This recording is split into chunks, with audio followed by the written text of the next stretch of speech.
Hello, everyone. My name is Jenny Burak. Welcome to all of my new subscribers and welcome back to everyone else. If you would like to book a session with me for a reading of your natal chart, which will include doing a healing on some of the issues that come up, most likely from past lives or even in this lifetime, you can book a session on my website that's in the description box below. And there are other links there to find me on social media and to join the meeting on 11/11 at 11 a.m. Central Standard Time. We will have the first meeting of the Congregation of the Emerald Fire.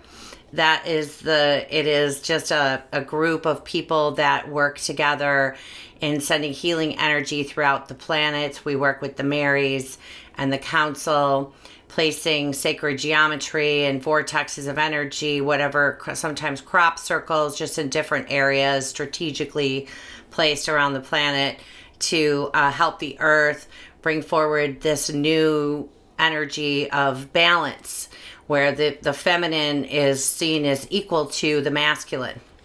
So we'll be doing that on November 11th. That's also in the description box below. So today we are going to talk about the full moon in Taurus. It is a whopper. So the moon is exalted in Taurus. That's where she loves to be. She loves it there because it's Venus's home. It's about pleasure and ecstasy. And so one of the reasons that this full moon is so big is because it's just 1 degree. It is at, in England, it'll be 5:45 p.m. So you can that's London time, universal time. You can just adjust from your time for your time zone. But it is at 1 degree, and 13 minutes, 1:13 of Taurus. Okay, so that, even the numerology of that is very significant. 13 is the number associated with the divine feminine. So we're going to talk about Uranus too. Uranus is just 1 degree away from the moon. And the one thing that you can say about Uranus is that you never know what's going to happen with Uranus. When Uranus is involved, it's kind of just, it could go one way, it could go both ways really quickly. Okay, so I wanted to show you the chart because we have a fixed cross, which I drew myself, so the nodes of fate, the south node there at the very end of Aquarius, and the north node at the the end, meaning the nodes move backwards. So that's almost at zero. It's about to move into Cancer next month, that south or the north node, and the south node will move into Capricorn next month. And then if you notice in this chart, all of the planets are in the quadrants, the upper quadrants, which means something to do with the public. But we're going to talk about all of the different meanings. So when you look at that cross, the cross is in the constellations that are fixed. Okay. So each of the constellations falls into a category of being cardinal, which is like an initiating energy, being fixed, where it's just, you're not budging. Okay. And then mutable, meaning that it's changeable. Okay. So when you see this kind of energy with the nodes of fate, and then there are 7 planets in fixed energy, okay, in total with this chart. We've got Venus governing this full moon, and Venus is just 1.5 degrees from the part of fortune, which is like an exclamation point, like it brings emphasis to whatever it's closest to. It's wedged between the sun, which is typically a masculine energy. That's how it's seen in astrology. The sun and Venus retrograde, and Venus is coming up very close. She's just about a day and a half away at the time of this full moon to becoming the morning star when she comes together with the sun and then becomes the morning star Venus, okay? So she's like deep in the shadows right now, and she's retrograde in the sign of Worth. And then we've got, you know, Uranus and the moon in the sign of what we love and value. And Venus governs not just love relationships, she also governs money, okay? And that's where this full moon is taking place.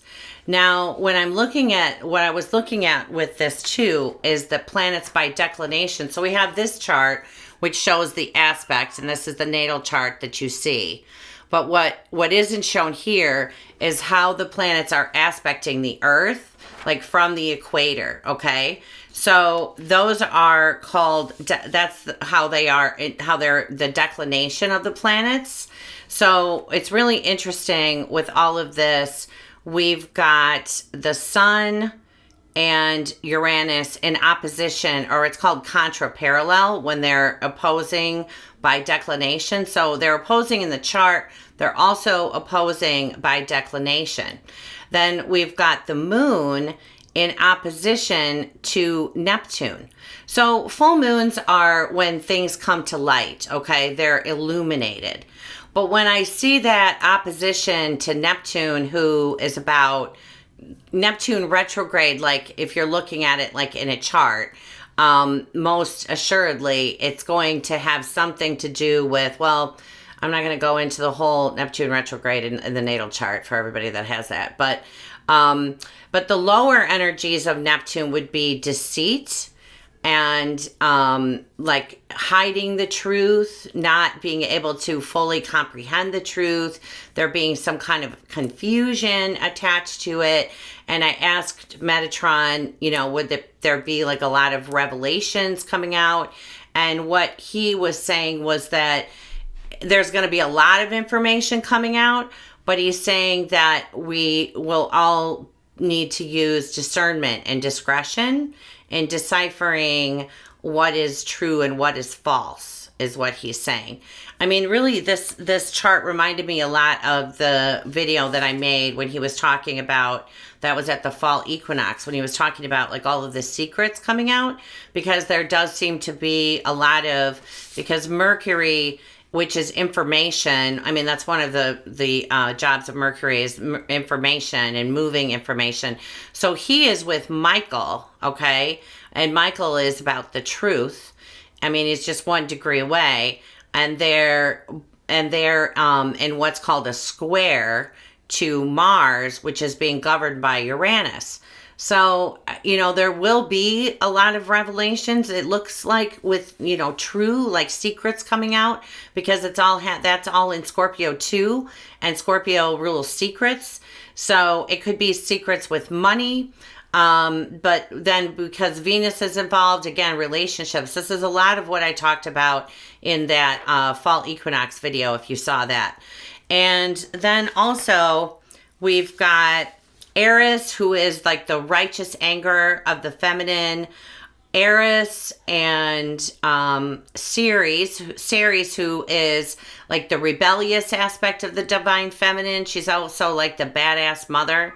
And they are together, okay? Ceres and Aries are together, and they're opposing Chiron, which is the wound of separation. Or in this case, we could say that it's about women not being given their divine, you know how women used to have roles as the high priestess roles, and then pretty soon, you know, the King James Council decided like we weren't allowed to wear earrings even, which was part of the priestesshood, which was nice. I'm just kidding. But you know what I'm saying? Like where the masculine, where, you know, we were robbed of our role in being seen as equal. And then we've got Venus. Let me see, you guys, there's so many. So Venus is running with the South Node. Again, like South Node doesn't depict like the most, the night, not like it's nasty, but it's just, it's baggage. Okay. So it's like stuff from the past, or like the lower vibration. They're together in this. And then Jupiter, Mars, and Lilith are all running together by declination too. And Lilith is the aspect of the feminine that won't put up with being, told that she has a submissive role. She wants equality. That's why she left the Garden of Eden. And she rules the roost, is what he's saying. So a lot of divine feminine energies coming up. And so I pulled cards. First of all, I pulled the cards because when I asked him to show me, because, so he's reminding me that I was going to mention. So Uranus is in Taurus. Taurus is the physical body, and it's also the earth. And Uranus with the moon, and then what's happening with Neptune, which I already talked about, that speaks to a lot of water events, maybe sudden. And when I asked him, to show me, he showed me like the ocean sloshing is what is the best way to put that. Now, again, when you're talking about astrology and you're talking about events such as a climate change event, we're not given a date, okay? We can have like a kind of a general idea, but when something goes by, it could be because Uranus is retrograde and he's coming back over this degree in not a very long time. It could be that is what sets off the event. Doesn't mean it's going to happen like the week of the full moon. It could happen the week of the full moon, but there's definitely a lot going on in the astrology that talks about Pluto and Saturn are together also. That's the Tower card. So this is like the Tower card, but when you're talking about the points and fixed, I don't want to do that because he didn't show me that. But it talks about, it's like a shakeup is what and you can use your own discernment and, put your own definition to that, but it looks like some kind of a shakeup. And we've got a lot of that Tower energy because Pluto and Saturn, those big boys, are together in Capricorn, the sign of authority. Saturn is also in a sextile to the sun for this, and he is trining this event with the moon in Uranus. So again, a lot of like revelations and things coming out like that's surprise and shocking because it's Uranus. So, but causing like a permanent end, or it could be a beginning. It just depends. I mean, typically full moons, we're talking about endings, but a time of things coming to fruition, things coming to the light that set things maybe set us off on a different path, or that, bring down somebody. I don't know. We'll see what happens with that. But Saturn, there tends to be, with Saturn is like reality, like cold, hard reality sometimes, but it doesn't give a lot of room for change. But because it's tied into, and Uranus retrograde would typically be speaking to like not having freedom, or again, like not changing back to the way it was before kind of thing. So, whatever does come up, it would be, I'm hearing shocking revelations. So we'll see if that happens. I'm sure something will come up during this week, but it's on the 24th too, by the way, if I didn't say that. If it doesn't come out like that this week, like I said, when this point in the sky gets ticked off again, it could be when Venus comes back during her retrograde and goes back over those degrees as well. But definitely, this could be where we're feeling emotional and we can get real off kilter with this energy, okay? Because this is a very serious full moon. So I pulled some cards because of the sloshing that I saw. I wanted to make sure that I'm giving out the best information possible. So I used Colette Baron Reed's The Good Tarot again. And so the first card that I pulled was the king of air. Okay? And I thought it was interesting. Doesn't he look like the hawk taking the higher perspective? That's what it reminded me of right away. Since we're talking about taking the higher perspective on all of these other issues that we're not going to talk about in this video.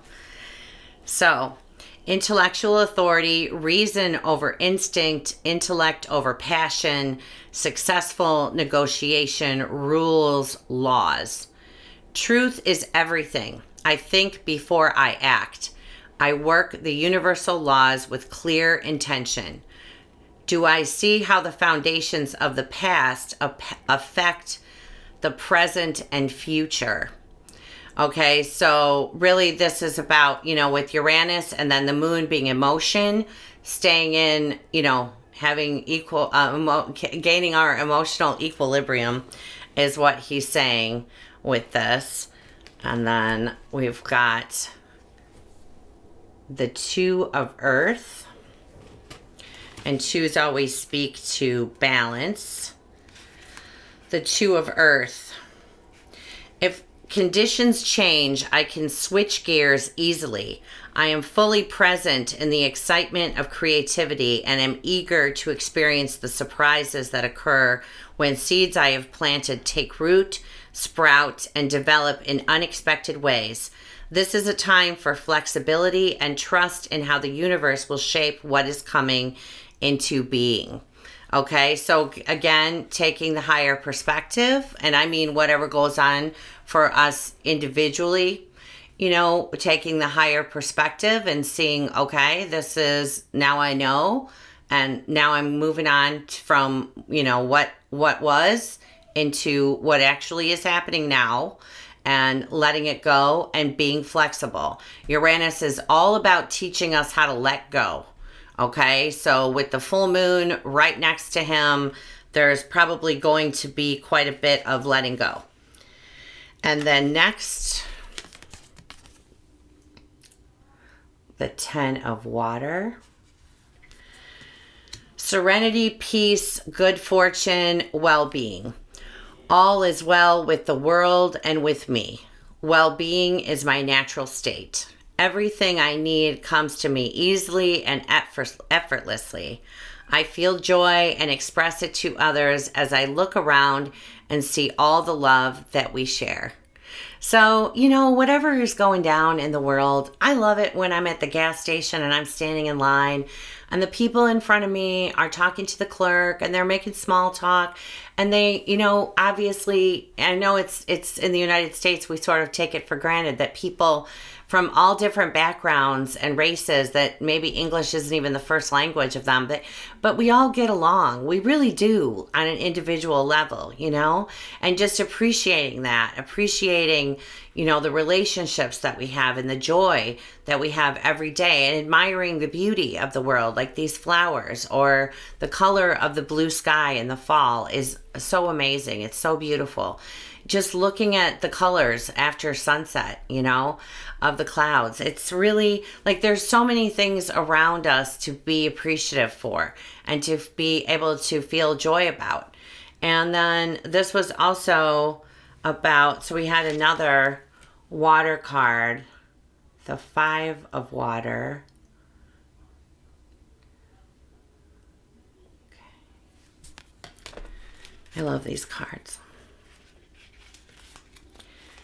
The Five of Water, releasing grief, allowing sadness to rise and fall, forgiveness, the ebb and flow of emotion. I deserve the freedom that comes when I release what is no longer working for me. I surrender any resentments to the divine, knowing that they will be transformed into miracles. So when we're talking about these emotions coming up, whatever is coming, full moons typically are very emotional. But freedom, Uranus is about freedom. So whatever comes up that needs to be released, this is like a great time to release yourself from old karma. It's like Saturn is, the Lord of karma. And then next we have Uranus, who is the breaker of chains, okay? who brings us the freedom. So this is about like when things come up to release, let it go. It could be like things that went down in relationship or money situations or maybe both, things that we're still holding on to, feelings of, he's saying, worthlessness and self-esteem issues. Maybe that came from, he's talking about authority figures like the father, for instance, but for some of us, it could be the mother, releasing those and forgiving them. Our parents always are reflecting, all authorities really are reflecting, and even siblings, so I shouldn't even say that, but authorities are always reflecting to us what we think God thinks of us, because in our DNA, we've got some story running that we really screwed things up a while ago and that we need to earn forgiveness. That's Chiron. Chiron is the wound of the original wound, what Metatron refers to as the original wound of separation, the belief that we've somehow become separate from God. That's usually a story running in people that they're not even conscious of. But, this is a really good time to practice in meditation, opening your heart and to the divine, to the creator, and allowing your heart to feel that resonance with the energy of unconditional love, the Alpha and the Omega, God, however you want to say that. And just allow yourself to sit in that presence and just to be present in your heart space and feel yourself connecting there. And really cry it out. And while you're crying, remember to stay open to allow all of the angels to, so that you can feel their unconditional love and their support and that of your ancestors and that of God. Allow yourself to receive that while you're releasing whatever it is that comes up to be released. And just really, as far as whatever events might come up for climate change, just taking the higher perspective. And, if you feel like you really want to do something about it, about what's coming, then I would, encourage you to join that meeting for the Emerald Fire that we're going to have on November 11th. I'm really excited about that because I love that work so much. I'm going there this weekend to do more work with the sisterhood. And so, that's all I have. I did not have time to look into the next couple of weeks. That will be on another video. I will most likely just do the video for all of November. So everybody just remember that he's saying raucous energy. Raucous. But yeah, it is. So we'll start feeling that build for surely about the 21st, 22nd. Depends on how sensitive you are, but it's a big one. There's a lot of feminine energy involved in the mix. And he's saying a lot of angry energy involved in that mix too. So, and that's emotion too. Anger is an emotion too. And when you've got Uranus and then you've got Mars, anger being governed by Uranus right now, that's a lot of combustible energy. Channeling that into, a work project, or I don't want to say cleaning out the closets because it's way too much energy for a closet, but anything that you can come up with to channel that energy into. Okay. So he's reminding me that the node right now, the North Node, is in Leo, which is about your creativity and your gifts and the one thing that you can do that none of the rest of us can do, okay? That special, unique gift that you have, your signature, your voice, okay? Write it down. Whatever it is, I know that so many people right now are writing books or about to write a book or know that they're going to write a book or write poetry. Step into that. Write the first sentence. Better to do it now than when the full moon, though, is when things come to fruition. So if there has been an idea that you had about a project, a creative project that you'd like to start, or he's saying a partnership maybe that you, not necessarily romantic, but any kind of partnership that you've been thinking about getting involved with that you both feel, you could benefit from, then this would be a good time to look into doing that. So yeah, that's all I have for you right now. But anyway, everybody, have a great weekend, and I will talk to you next week more about the other energies we have coming up after the full moon. Take care, everybody.